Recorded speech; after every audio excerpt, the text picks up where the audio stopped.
Hello everyone, ಹೇಗಿದ್ದೀರಾ ಎಲ್ಲರೂ ಚೆನ್ನಾಗಿದ್ದೀರಾ? ಅದೇ ರೀತಿ ನಿಮ್ಮ ಲೈಫ್ನಲ್ಲಿ ಪಾಸಿಟಿವ್ ಆಗಿ ಥಿಂಕ್ ಮಾಡ್ತಾ ಇದ್ದೀರಾ ಅಂದ್ಕೊಂಡಿದ್ದೀನಿ. ಈಗ ಓವರಾಲ್ ಎನರ್ಜಿ ಪ್ರಕಾರ ಈ ರೀಡಿಂಗನ್ನು ನೋಡೋಣ. ಇದು ಕಲೆಕ್ಟಿವ್ ಟೈಮ್ಲೆಸ್ ಜನರಲ್ ರೀಡಿಂಗ್ ಆಗಿರುತ್ತೆ. ಜನರಲ್ ರೀಡಿಂಗ್ ಆಗಿರೋದ್ರಿಂದ ಜನರಲ್ ರೀತಿಯಲ್ಲಿ ನೀವು ಇದನ್ನು ಜಡ್ಜ್ ಮಾಡಬೇಕಾಗುತ್ತೆ. ಅಂದರೆ ಈ ರೀಡಿಂಗ್ ಅನ್ನೋದು 100% ಎಲ್ರಿಗೂ ಮ್ಯಾಚ್ ಆಗಬೇಕು ಅಂತ ಇಲ್ಲ. ಹಾಗಾಗಿ ಎಷ್ಟು ಎನರ್ಜೀಸ್ಗಳು ನಿಮಗೆ ಮ್ಯಾಚ್ ಆಗುತ್ತೋ, ಎಷ್ಟು ವಿಷಯಗಳು ನಿಮಗೆ ಮ್ಯಾಚ್ ಆಗುತ್ತೋ ಅಷ್ಟನ್ನು ಮಾತ್ರ ತಗೊಂಡು ಬಾಕಿ ಉಳಿದಿರುವ ವಿಷಯಗಳನ್ನು ಬಿಡಬೇಕಾಗುತ್ತೆ. ಪ್ರೆಸೆಂಟ್ ಎನರ್ಜಿ ಪ್ರಕಾರ ನಿಮ್ಮ ಪ್ರೆಸೆಂಟ್ ಎನರ್ಜಿ ಯಾವ ರೀತಿ ಇದೆ, ನಿಮ್ಮ ಸ್ಪಿರಿಚುವಲ್ ಗ್ರೋತ್ ಇದೆಯಾ, ನಿಮ್ಮ ಲೈಫ್ ಚೇಂಜಸ್ ಯಾವ ರೀತಿ ಆಗಬಹುದು, ನಿಮ್ಮ ಬಗ್ಗೆ ಈ ವ್ಯಕ್ತಿ ಏನು ಯೋಚನೆ ಮಾಡ್ತಾ ಇದ್ದಾರೆ, ಫ್ಯೂಚರ್ನಲ್ಲಿ ಏನು ನಡೆಯುವ ಸಾಧ್ಯತೆ ಇದೆ ಅನ್ನೋದನ್ನು ನೋಡುವ ಪ್ರಯತ್ನ ಪಡೋಣ. ನಿಮ್ಮ ಮನಸ್ಸಿನಲ್ಲಿ ಯಾರಿದ್ದಾರೋ ಅವರ ಹೆಸರನ್ನು 3 ಬಾರಿ ನೆನೆಸ್ಕೊಂಡು ಅವರನ್ನು ಇಮ್ಯಾಜಿನ್ ಮಾಡಿಕೊಂಡು ಈ ರೀಡಿಂಗನ್ನು ನೋಡೋದಕ್ಕೆ ಶುರು ಮಾಡಿ. ರೀಡಿಂಗನ್ನು ನೋಡಬೇಕಾದ್ರೆ ವಿಡಿಯೋನ ಲೈಕ್ ಮಾಡ್ಕೊಳ್ಳಿ. ಆಗ ನಿಮ್ಮ ಎನರ್ಜಿ ಅನ್ನೋದು ಇಲ್ಲಿ ಸರಿಯಾಗಿ ಕನೆಕ್ಟ್ ಆಗುತ್ತೆ. ಅದೇ ರೀತಿ ಈ ರೀಡಿಂಗ್ ಅನ್ನೋದು ನಿಮಗೆ ಸರಿಯಾಗಿ ರೆಸೊನೇಟ್ ಆಗುತ್ತೆ. ಮೊದಲಿಗೆ ನಿಮ್ಮ ಎನರ್ಜಿ ಪ್ರಕಾರ ನೋಡೋದಾದರೆ ನೀವು ಈಗ ತುಂಬ ಬದಲಾಗ್ತಾ ಇದ್ದೀರಾ ಅಂತ ಅನ್ನಿಸ್ತಾ ಇದೆ. ಇತ್ತೀಚಿನ ದಿನಗಳಲ್ಲಿ ನೀವು ಸ್ಪಿರಿಚುಯಾಲಿಟಿ ಬಗ್ಗೆ, ಪಾಸಿಟಿವಿಟಿ ಬಗ್ಗೆ, ಇನ್ನರ್ ಪೀಸ್ ಬಗ್ಗೆ ತುಂಬ ವರ್ಕ್ ಮಾಡ್ತಾ ಇರಬಹುದು ಅನ್ನೋದು ಕ್ಲಿಯರ್ ಆಗಿ ಕಾಣಿಸ್ತಾ ಇದೆ. ಮೊದಲೆಲ್ಲ ನೀವು ಹೇಗಿದ್ರಿ ಅಂದರೆ ತುಂಬ ಎಲ್ಲವನ್ನು ಲೈಟಾಗಿ ತಗೊಳ್ತಾ ಇದ್ರಿ. ನಿಮ್ಮ ಫೀಲಿಂಗ್ಸನ್ನು ನೀವು ಅವಾಯ್ಡ್ ಮಾಡ್ಕೊಳ್ತಾ ಇದ್ರಿ. ಬಟ್ ಈಗ ನೀವು ಎಲ್ಲವನ್ನು ಬ್ಯಾಲೆನ್ಸ್ ಮಾಡೋದಕ್ಕೆ ಟ್ರೈ ಮಾಡ್ತಾ ಇದ್ದೀರಾ. ಅಂದರೆ ತುಂಬ ಜೋರಾಗಿಯೂ ಅಲ್ಲ, ತುಂಬ ಸಾಫ್ಟಾಗಿ ಅಲ್ಲ, ಸೀರಿಯಸ್ನೆಸ್ ಮತ್ತು ಫನ್ ಎರಡೂ ಇದೆ. ಅಂದರೆ ಬ್ಯಾಲೆನ್ಸ್ ಮಾಡ್ಕೊಳ್ತಾ ಇದ್ದೀರಾ. ಎಲ್ಲವನ್ನು ಲೈಟಾಗಿ ತಗೊಳ್ತಾ ಇಲ್ಲ, ಸೀರಿಯಸ್ ಆಗಿ ಕೂಡ ನಿಮ್ಮ ಲೈಫ್ ಬಗ್ಗೆ ಥಿಂಕ್ ಮಾಡ್ತಾ ಇದ್ದೀರಾ. ಇದಕ್ಕೆ ರೀಸನ್ ಅಂದರೆ ನೀವು ಯಾರನ್ನು ಕೂಡ ಹರ್ಟ್ ಮಾಡಬಾರ್ದು ಅಂತ ಅಂದ್ಕೊಳ್ತಾ ಇರ್ಬೋದು, ಅಥವಾ ಯಾರ ಮನಸ್ಸಿಗೂ ನೋವು ನಿಮ್ಮಿಂದ ಆಗಬಾರ್ದು ಅನ್ನೋ ರೀತಿ ಕೂಡ ನೀವು ಥಿಂಕ್ ಮಾಡ್ತಾ ಇರಬಹುದು. ಯಾವುದೇ ಆ್ಯಕ್ಷನ್ ತಗೊಂಡ್ರೂ ಯಾರಿಗೂ ಕೂಡ ನೋವಾಗಬಾರ್ದು, ಯಾರೂ ಕೂಡ ತಪ್ಪಾಗಿ ಫೀಲ್ ಮಾಡ್ಕೋಬಾರ್ದು ಅನ್ನೋ ರೀತಿ ನಿಮ್ಮ ಯೋಚನೆ ಆಗಿರ್ಬೋದು. ಅಂದರೆ ಎಷ್ಟಾಗುತ್ತೋ ಅಷ್ಟು ನೀವು ನಿಮ್ಮ ಎಮೋಷನ್ಸನ್ನು, ರಿಯಾಕ್ಷನ್ಸನ್ನು ಅಥವಾ ನಿಮ್ಮ ಮಾತುಗಳನ್ನು ಎಲ್ಲವನ್ನು ಕಂಟ್ರೋಲ್ ಮಾಡ್ಕೊಳ್ತಾ ಇದ್ದೀರಾ. ಆ ರೀತಿ ಎನರ್ಜಿ ಕೂಡ ಕಾಣಿಸ್ತಾ ಇದೆ. ಅಂದರೆ ನೀವು ಅಂದ್ಕೊಳ್ತಾ ಇರೋದು ಎಲ್ಲವನ್ನು ಯೋಚನೆ ಮಾಡಿ ಮುಂದಿನ ಹೆಜ್ಜೆ ಇಡಬೇಕು ಅಂತ ಯೋಚನೆ ಮಾಡ್ತಾ ಇದ್ದೀರಾ. ಅತಿಯಾದ ಓವರ್ ಥಿಂಕಿಂಗ್ ಅಲ್ಲ, ಅದೇ ರೀತಿ ಕೇರ್ಲೆಸ್ ಆಗಿರೋದು ಕೂಡ ಅಲ್ಲ. ನೀವು ಕಾಮ್ ಆಗಿದ್ದೀರಾ, ರಿಲ್ಯಾಕ್ಸ್ಡ್ ಆಗಿದ್ದೀರಾ. ನಿಮ್ಮ ಕೆಲಸ ಎಷ್ಟಿದೆಯೋ, ನಿಮ್ಮ ರೆಸ್ಪಾನ್ಸಿಬಿಲಿಟಿ ಎಷ್ಟಿದೆಯೋ ಅದರ ಮೇಲೆ ಮಾತ್ರ ಫೋಕಸ್ ಮಾಡ್ತಾ ಇದ್ದೀರಾ. ಅಂದರೆ ಮೊದಲೆಲ್ಲ ನೀವು ತುಂಬ ಓವರ್ ಥಿಂಕಿಂಗನ್ನು ಮಾಡ್ತಾ ಇರ್ಬೋದು. ಬಟ್ ಈಗ ನೀವು ಒಂದೇ ವಿಷಯದ ಬಗ್ಗೆ ಕೂತ್ಕೊಂಡು ದಿನಪೂರ್ತಿ ಯೋಚನೆ ಮಾಡ್ತಾ ಇರೋ ರೀತಿ ಕಾಣಿಸ್ತಾ ಇಲ್ಲ. ಅಂದರೆ ತುಂಬ ಅಳೋದು, ಮೊದಲೆಲ್ಲ ಆ ರೀತಿ ಆಗಿರ್ಬೋದು. ತುಂಬ ಕಣ್ಣೀರು ಹಾಕಿರ್ಬೋದು, ಎಮೋಷ್ನಲಿ ಡೌನ್ ಆಗಿರಬಹುದು. ಒಂದು ವಿಷಯವನ್ನು ನೀವು ಸಂಪೂರ್ಣವಾಗಿ, ಯಾವುದೋ ಒಂದು ವಿಷಯ ನಿಮ್ಮನ್ನು ಬ್ರೇಕ್ ಮಾಡಿರಬಹುದು. ಆದರೆ ನಿಮ್ಮ ಮೈಂಡ್ ಸೆಟ್ ಅನ್ನೋದು ಈಗ ಚೇಂಜ್ ಆಗಿದೆ ಅಂತ ಅನ್ನಿಸ್ತಾ ಇದೆ. ನಿಮ್ಮನ್ನು ನೀವೇ ಹೀಲ್ ಮಾಡ್ಕೊಳ್ತಾ ಇದ್ದೀರಾ. ನಿಮ್ಮ ಥಾಟ್ಸ್ ಇಂಪ್ರೂವ್ ಆಗಿದೆ. ಒಂದು ಬ್ಯೂಟಿಫುಲ್ ಪಾಸಿಟಿವ್ ಎನರ್ಜಿ ನಿಮ್ಮಲ್ಲಿ ಕಾಣಿಸ್ತಾ ಇದೆ. ಪ್ರೆಸೆಂಟ್ ಎನರ್ಜಿ ಪ್ರಕಾರ ನೀವು ಯೂನಿವರ್ಸ್ಗೆ ಸರೆಂಡರ್ ಆಗಿದ್ದೀರಾ ಅನ್ನೋ ರೀತಿ ಎನರ್ಜಿ ಶೋ ಆಗ್ತಾ ಇದೆ. ಅಂದರೆ ದೇವರಿಗೆ ಅಥವಾ ತುಂಬ ಸ್ಪಿರಿಚುವಲ್ ಆಗಿ ನೀವು ಥಿಂಕ್ ಮಾಡ್ತಾ ಇದ್ದೀರಾ. ನನ್ನಿಂದ ಆಗೋದು ನಾನು ಮಾಡ್ತೀನಿ, ಬಾಕಿ ದೇವ್ರ ಕೈಯಲ್ಲಿದೆ, ಅಂದರೆ ಯೂನಿವರ್ಸ್ ಕೈಯಲ್ಲಿದೆ ಅನ್ನೋ ರೀತಿ ನೀವು ಥಿಂಕ್ ಮಾಡ್ತಾ ಇದ್ದೀರಾ. ಆ ರೀತಿಯ ಎನರ್ಜಿ ಕೂಡ ಕಾಣಿಸ್ತಾ ಇದೆ. ಅಂದರೆ ನಿಮ್ಮ ಒಳ್ಳೆಯದನ್ನು ಯೂನಿವರ್ಸ್ ನಿಮಗೆ, ಅಥವಾ ಏನೇ ಆಗೋದಾದರೂ ಎಲ್ಲವೂ ನಿಮ್ಮ ಲೈಫ್ನಲ್ಲಿ ಒಳ್ಳೆಯದೇ ಆಗುತ್ತೆ, ದೇವರು ಆ ರೀತಿ ಮಾಡ್ತಾನೆ ಅನ್ನೋ ರೀತಿ ನೀವು ಬಿಲೀವ್ ಮಾಡ್ತೀರಾ.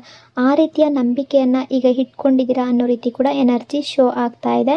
ಫ್ಯೂಚರಲ್ಲಿ, ಇನ್ನು ಮುಂದಿನ ದಿನಗಳಲ್ಲಿ ನಿಮ್ಮ ಲೈಫ್ನಲ್ಲಿ ತುಂಬ ಗುಡ್ ನ್ಯೂಸ್ ಬರುವಂತಹ ಚಾನ್ಸಸ್ ತುಂಬ ಇದೆ. ಅದು ಕೆರಿಯರ್ ಫೀಲ್ಡ್ ಆಗಿರ್ಬೋದು, ಫೈನಾನ್ಸ್ ಆಗಿರ್ಬೋದು, ಪರ್ಸ್ನಲ್ ಲೈಫ್ ಇಂಪ್ರೂವ್ಮೆಂಟ್ ಆಗಿರ್ಬೋದು. ನಿಮ್ಮ ಹತ್ರ ಆಪರ್ಚುನಿಟೀಸ್ಗಳು ನಿಮ್ಮನ್ನು ಹುಡುಕಿ ಬರುವಂತಹ ಎನರ್ಜಿ ಕಾಣಿಸ್ತಾ ಇದೆ. ಅಂದರೆ ನೀವೀಗ ಏನನ್ನು ಪುಷ್ ಮಾಡ್ತಾ ಇಲ್ಲ, ಫೋರ್ಸ್ ಮಾಡ್ತಾ ಇಲ್ಲ. ಅದೇ ನಿಮ್ಮ ಬಿಗ್ಗೆಸ್ಟ್ ಪವರ್ ಅನ್ನೋ ರೀತಿ ಎನರ್ಜಿ ಶೋ ಆಗ್ತಾ ಇದೆ. ಇನ್ನು ನಿಮ್ಮ ಪರ್ಸನ್ನ ಎನರ್ಜಿ ಯಾವ ರೀತಿ ಇದೆ ಅಂತ ನೋಡೋದಾದರೆ, ನೀವು ಯಾವ ವ್ಯಕ್ತಿಯ ಬಗ್ಗೆ ಥಿಂಕ್ ಮಾಡ್ತಾ ಇದ್ದೀರೋ ಈ ವ್ಯಕ್ತಿಯ ಎನರ್ಜಿ ಸ್ವಲ್ಪ ಹೆವಿ ಇದೆ ಅಂತ ಅನ್ನಿಸ್ತಾ ಇದೆ. ಈ ಪರ್ಸನ್ ಈಗ ತುಂಬ ಬೇಸರ ಪಟ್ಕೊಂಡಿರ್ಬೋದು, ಇರಿಟೇಷನ್ ಅನ್ನೋದು ಇದೆ. ಇವರ ಈಗೋ ಅನ್ನೋದು ಕಾಣಿಸ್ತಾ ಇದೆ. ಇವರ ಮನಸ್ಸಿನಲ್ಲಿ ತುಂಬ ಥಾಟ್ಸ್ಗಳು ನಡೀತಾ ಇದೆ. ನಾನು ಇಷ್ಟು ಮಾತು ಶೇರ್ ಮಾಡ್ತಾ ಇದ್ದೆ ಇವ್ರ ಹತ್ರ, ನನ್ನನ್ನು ಯಾಕೆ ಇವರು ಅರ್ಥ ಮಾಡ್ಕೊಳ್ಳಿಲ್ಲ ಅಂತ ನಿಮ್ಮ ಬಗ್ಗೆ ಥಿಂಕ್ ಮಾಡ್ತಾ ಇದ್ದಾರೆ. ನಾನು ಯಾವಾಗಲೂ ಈ ರಿಲೇಷನ್ಶಿಪ್ಪಲ್ಲಿ ಫಸ್ಟ್ ಸ್ಟೆಪ್ಪನ್ನು ಯಾಕೆ ತಗೋಬೇಕು, ನನ್ನ ವ್ಯಾಲ್ಯೂ ಯಾಕೆ ಇವರಿಗೆ ಕಾಣಿಸ್ತಾ ಇಲ್ಲ. ಇಲ್ಲಿ ಇವರು ಮೇಲ್ ಆಗಿರ್ಬೋದು, ಫೀಮೇಲ್ ಆಗಿರಬಹುದು. ಈ ಪರ್ಸನ್ ಆ ರೀತಿ ಫೀಲ್ ಮಾಡ್ಕೊಳ್ತಾ ಇದ್ದಾರೆ. ಅಂದರೆ ಇವರು ಈ ರಿಲೇಷನ್ಶಿಪ್ಪಲ್ಲಿ ತಪ್ಪು ಮಾಡಿರ್ಬೋದು, ಮಿಸ್ಟೇಕ್ ಮಾಡಿರ್ಬೋದು. ಬಟ್ ಇವ್ರು ಅಂದ್ಕೊಳ್ತಾ ಇರೋದು ನಾನು ರಾಂಗ್ ಅಲ್ಲ, ನೀವೇ ಇವರನ್ನು ತಪ್ಪಾಗಿ ಅರ್ಥ ಮಾಡ್ಕೊಂಡಿದ್ದೀರಾ. ಈಗೋ ತುಂಬ ಸ್ಟ್ರಾಂಗ್ ಆಗಿ ಕಾಣಿಸ್ತಾ ಇದೆ. ಇವರ ಮನಸ್ಸಿನಲ್ಲಿ ಆಂಗ್ಸೈಟಿ ಇದೆ, ಡೆಸ್ಪಿರೇಷನ್ ಇದೆ, ಓವರ್ ಥಿಂಕಿಂಗ್ ಎಕ್ಸ್ಟ್ರೀಮ್ ಆಗಿದೆ ಅನ್ನೋ ರೀತಿ ಕೂಡ ಕಾಣಿಸ್ತಾ ಇದೆ. ಅಂದರೆ ಅದಕ್ಕೆ ಯಾವ ರೀಸನ್ ಕಾರಣ ಅಂತ ಅಂದರೆ ನಿಮ್ಮ ಅಟೆನ್ಷನ್ ಇವ್ರಿಗೆ ಸಿಗ್ತಾ ಇಲ್ಲ. ಹಾಗಾಗಿ ಇವರ ಕೆಲಸದಲ್ಲೂ ಕೂಡ ಇವರನ್ನು ಫೋಕಸ್ ಮಾಡ್ಕೊಳ್ಳೋದಕ್ಕೆ ಆಗ್ತಾ ಇಲ್ಲ. ಫೈನಾನ್ಸ್ ಟೆನ್ಷನ್ ಇರಬಹುದು, ಫ್ಯಾಮಿಲಿ ಪ್ರೆಷರ್ ಇರ್ಬೋದು, ರೆಸ್ಪಾನ್ಸಿಬಿಲಿಟಿ ಏನೇ ಇರಬಹುದು. ಬಟ್ ಈ ಪರ್ಸನ್ ನಿಮ್ಮ ಅಟೆನ್ಷನ್ ಸಿಗ್ದಲೇ ಒದ್ದಾಡ್ತಾ ಇದ್ದಾರೆ ಅನ್ನೋ ರೀತಿ ಕೂಡ ಎನರ್ಜಿ ಶೋ ಆಗ್ತಾ ಇದೆ. ಮನಸ್ಸಿಗೆ ತುಂಬ ಬೇಸರ ಇದೆ ಇವರಿಗೆ. ಮೊದಲೆಲ್ಲ ನೀವು ಈ ಪರ್ಸನ್ಗೆ ರಾಯಲ್ ಟ್ರೀಟ್ಮೆಂಟ್ ಕೊಡ್ತಾಯಿದ್ರಿ, ರೆಸ್ಪೆಕ್ಟ್ ಕೊಡ್ತಾಯಿದ್ರಿ, ವ್ಯಾಲ್ಯೂ ಕೊಡ್ತಾಯಿದ್ರಿ, ಅಟೆನ್ಷನ್ ಕೊಡ್ತಾಯಿದ್ರಿ.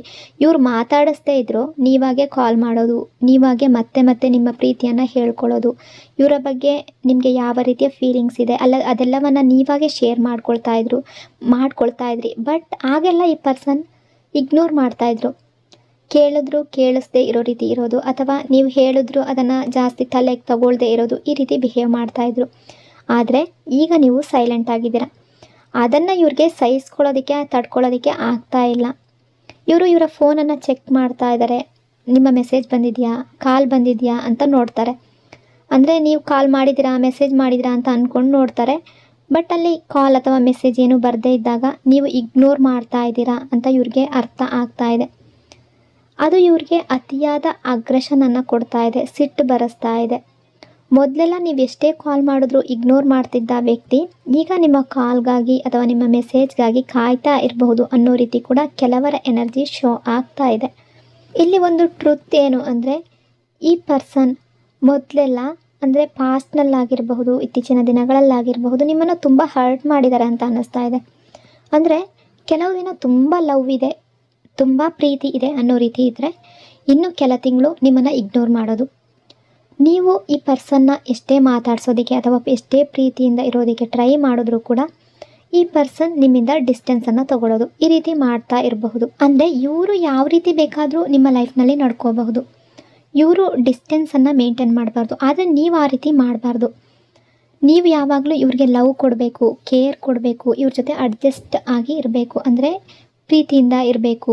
ಅಥವಾ ಇವರು ಯಾವುದೇ ರೀತಿ ನಿಮ್ಮ ಹತ್ರ ಬಿಹೇವ್ ಮಾಡಿದ್ರೂ ಕೂಡ ನೀವು ಇವರಿಂದ ದೂರ ಆಗಬಾರ್ದು. ಬಟ್ ಈ ಪರ್ಸನ್ ಯಾವ ರೀತಿ ಬೇಕಾದರೂ ನಡ್ಕೋಬಹುದು. ಆ ರೀತಿಯ ಮನಸ್ಥಿತಿ ಈ ಪರ್ಸನ್ಗೆ ಇತ್ತು ಅಂತ ಅನ್ನಿಸ್ತಾ ಇದೆ.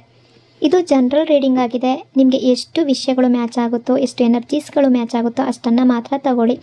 ಇದು ಜನರಲ್ ರೀಡಿಂಗ್ ಆಗಿರೋದ್ರಿಂದ ಎಲ್ಲರಿಗೂ ಕೂಡ ಮ್ಯಾಚ್ ಆಗುವ ಸಾಧ್ಯತೆ ಕೂಡ ಇದೆ. ಬಟ್ ಇಲ್ಲಿ ಕೆಲವೊಂದು ನಂಬರ್ಸ್ಗಳು ಸ್ಟ್ರಾಂಗ್ ಆಗಿ ಕಾಣಿಸ್ತಾ ಇದೆ. ನಂಬರ್ 2, ನಂಬರ್ 3, ನಂಬರ್ 5, ನಂಬರ್ 6 ಈ ನಂಬರ್ಸ್ಗಳು ತುಂಬ ಜಾಸ್ತಿ ರಿಫ್ಲೆಕ್ಟ್ ಆಗ್ತಾ ಇದೆ. ಇದು ನಿಮ್ಮ ಬರ್ತ್ ಡೇಟ್ ಆಗಿರ್ಬೋದು, ಅವರ ಬರ್ತ್ ಡೇಟ್ ಆಗಿರಬಹುದು, ಮೊಬೈಲ್ ನಂಬರ್ ಆಗಿರ್ಬೋದು, ಅಥವಾ ನಿಮ್ಮಿಬ್ಬರಿಗೂ ಕೂಡ ಯಾವುದೋ ಒಂದು ಸ್ಪೆಷಲ್ ಡೇಟ್ ಆಗಿರಬಹುದು, ನಂಬರ್ ಆಗಿರಬಹುದು. ಅಂದರೆ ಈ ವ್ಯಕ್ತಿ ಏನಿದ್ದಾರೆ, ಈ ಪರ್ಸನ್ಗೆ ನಿಮ್ಮ ಪ್ರೀತಿ ಬೇಕಿದೆ. ಇವರು ನಿಮ್ಮನ್ನು ಮಿಸ್ ಮಾಡ್ಕೊಳ್ತಾ ಇದ್ದಾರೆ.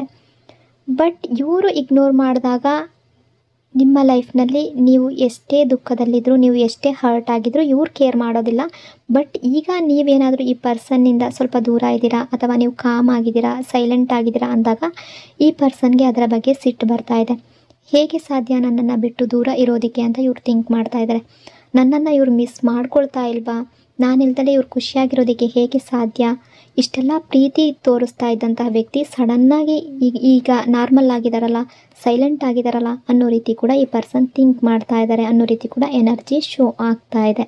ನಿಮಗೆ ಯೂನಿವರ್ಸ್ ಕಡೆಯಿಂದ ಯಾವ ರೀತಿಯ ಗೈಡೆನ್ಸ್ ಇದೆ ಅಂತ ನೋಡೋದಾದರೆ, ನಿಮ್ಮ ಕೆರಿಯರ್ ಬಗ್ಗೆ, ನಿಮ್ಮ ಫೈನಾನ್ಸ್ ಬಗ್ಗೆ, ನಿಮ್ಮ ಸೆಲ್ಫ್ ಗ್ರೋತ್ ಬಗ್ಗೆ ಫೋಕಸ್ ಮಾಡಿ. ರೈಟ್ ಪರ್ಸನ್ ನಿಮ್ಮ ಲೈಫ್ಗೆ ಬಂದೇ ಬರ್ತಾರೆ. ಅಥವಾ ಈ ಪರ್ಸನ್ ಯಾವ ಪರ್ಸನ್ಗೋಸ್ಕರ ಈ ರೀಡಿಂಗನ್ನು ನೋಡ್ತಾ ಇದ್ದೀರೋ ಈ ಪರ್ಸನ್ ಚೇಂಜ್ ಆಗುವಂತಹ ಸಾಧ್ಯತೆ ತುಂಬ ಇದೆ. ನಿಮ್ಮ ವ್ಯಾಲ್ಯೂವನ್ನು ಈ ಪರ್ಸನ್ ಅರ್ಥ ಮಾಡ್ಕೊಳ್ಬಹುದು. ಸ್ಲೋಲಿ ನಿಮ್ಮ ಕಡೆಗೆ ಅಪ್ರೋಚ್ ಮಾಡುವ ಎನರ್ಜಿ ಕೂಡ ಕಾಣಿಸ್ತಾ ಇದೆ. ಈ ಪರ್ಸನ್ಗೆ ಟೈಮ್ ಬೇಕು ಅಂತ ಅಂದ್ಕೊಳ್ತಾ ಇದ್ದಾರೆ. ಆ ಟೈಮ್ ತಗೊಂಡು ಈ ಪರ್ಸನ್ ನಿಮ್ಮ ಹತ್ರ ಬರುವ ಸಾಧ್ಯತೆ ತುಂಬ ಇದೆ. ಅಥವಾ ಈ ರಿಲೇಷನ್ಶಿಪ್ಪಲ್ಲಿ ಒಂದು ಸ್ಟ್ರಾಂಗ್ ಆಗಿರುವ ಕಮಿಟ್ಮೆಂಟ್ ಕೊಡುವ ಸಾಧ್ಯತೆ ಕೂಡ ಇದೆ. ಕೆಲವೊಂದು ಬಾರಿ ಈ ಪರ್ಸನ್ ನಿಮ್ಮ ಫೋಟೋವನ್ನು ಅಥವಾ ನಿಮ್ಮ DPಯನ್ನು ತುಂಬ ನೋಡ್ತಾರೆ ಅನ್ನೋ ರೀತಿ ಕೂಡ ಎನರ್ಜಿ ಶೋ ಆಗ್ತಾ ಇದೆ. ನಿಮ್ಮನ್ನು ತುಂಬ ಮಿಸ್ ಮಾಡ್ಕೊಳ್ತಾ ಇದ್ದಾರೆ ಅನ್ನೋ ರೀತಿ ಕೂಡ ಎನರ್ಜಿ ಕಾಣಿಸ್ತಾ ಇದೆ. ಫ್ಯೂಚರಲ್ಲಿ ಈ ಪರ್ಸನ್ನಿಂದ ಕಮಿಟ್ಮೆಂಟ್ ಅನ್ನೋದು ತುಂಬ ಜನರಿಗೆ ಸಿಗುತ್ತೆ ಅನ್ನೋ ರೀತಿ ಕೂಡ ಅನ್ನಿಸ್ತಾ ಇದೆ. ಆದರೆ ಪೇಷನ್ಸ್ ಅನ್ನೋದು ಬೇಕು. ಈ ಪರ್ಸನ್ ಟೈಮನ್ನು ತಗೊಳ್ತಾ ಇದ್ದಾರೆ, ಇವ್ರಿಗೆ ಟೈಮ್ ಬೇಕು ಅಂತ ಅನ್ನಿಸ್ತಾ ಇದೆ. ನಿಧಾನವಾಗಿ ಅಪ್ರೋಚ್ ಮಾಡುವಂತಹ ಸಾಧ್ಯತೆ ತುಂಬ ಇದೆ. ನೀವು ಕೂಡ ಸ್ವಲ್ಪ ಪೇಷನ್ಸಿಂದ ಕಾಯಬೇಕು. ಒಂದೇ ಸಲ ಎಲ್ಲವೂ ಆಗಬೇಕು ಅಂತ ಅಂದ್ಕೊಳ್ಳೋದು ಬೇಡ. ರಿಲೇಷನ್ಶಿಪ್ ಬೆಟರ್ ಆಗೋ ಚಾನ್ಸಸ್ ತುಂಬ ಇದೆ. ಸಪೋರ್ಟಿವ್ ಫ್ರೆಂಡ್ಸ್ ಎನರ್ಜಿ ಕೂಡ ಕಾಣಿಸ್ತಾ ಇದೆ. ಅಂದರೆ ನಿಮ್ಮ ಫ್ರೆಂಡ್ಸ್ಗಳಿಂದ ನಿಮಗೆ ತುಂಬ ಸಪೋರ್ಟ್ ಸಿಗಬಹುದು ಫ್ಯೂಚರ್ನಲ್ಲಿ. ಅದು ಯಾವ ಎಮೋಷ್ನಲ್ ಆಗಿರ್ಬೋದು, ಯಾವುದೇ ರೀತಿ ಆಗಿರ್ಬೋದು, ನಿಮಗೆ ಅವರಿಂದ ಲವ್ ಸಿಗ್ಬೋದು, ತುಂಬ ಸಪೋರ್ಟ್ ಅನ್ನೋದು ಸಿಗ್ಬೋದು ಅನ್ನೋ ರೀತಿ ಕೂಡ ಕಾಣಿಸ್ತಾ ಇದೆ. ಲವ್ ಮತ್ತು ಕೇರ್ ನಿಮ್ಮ ಲೈಫ್ಗೆ ಬರ್ತಾ ಇದೆ ಅನ್ನೋ ರೀತಿ ಕೂಡ ಎನರ್ಜಿ ಶೋ ಆಗ್ತಾ ಇದೆ. ಸೊ ಇಷ್ಟೆಲ್ಲ ವಿಷಯಗಳು ಕರೆಂಟ್ ಎನರ್ಜಿ ಪ್ರಕಾರ ಈ ರೀಡಿಂಗಲ್ಲಿ ರಿಫ್ಲೆಕ್ಟ್ ಆಗ್ತಾ ಇದೆ. ಐ ಹೋಪ್ ಈ ರೀಡಿಂಗ್ ನಿಮಗೆ ರೆಸೊನೇಟ್ ಆಗಿದೆ ಅಂದ್ಕೊಂಡಿದ್ದೀನಿ. ರೆಸೊನೇಟ್ ಆಗಿದ್ದರೆ ಕಮೆಂಟ್ನಲ್ಲಿ ಕ್ಲೈಮ್ ಮಾಡ್ಕೊಳ್ಳಿ. ಅದೇ ರೀತಿ ವಿಡಿಯೋನ ಲೈಕ್ ಮತ್ತು ಶೇರ್ ಮಾಡೋದ್ರ ಜೊತೆಗೆ ವಿಡಿಯೋನ ಹೈಪ್ ಕೂಡ ಮಾಡಿ. ಈ ಚಾನಲ್ನ ಫಸ್ಟ್ ಟೈಮ್ ವಿಸಿಟ್ ಮಾಡಿದರೆ ಸಬ್ಸ್ಕ್ರೈಬ್ ಮಾಡ್ಕೊಳ್ಳಿ. ಇನ್ನೊಂದು ಡೀಪ್ ಪವರ್ಫುಲ್ ರೀಡಿಂಗ್ನೊಂದಿಗೆ ಮತ್ತೆ ಸಿಗ್ತೀನಿ. Until then take care. Thank you so much.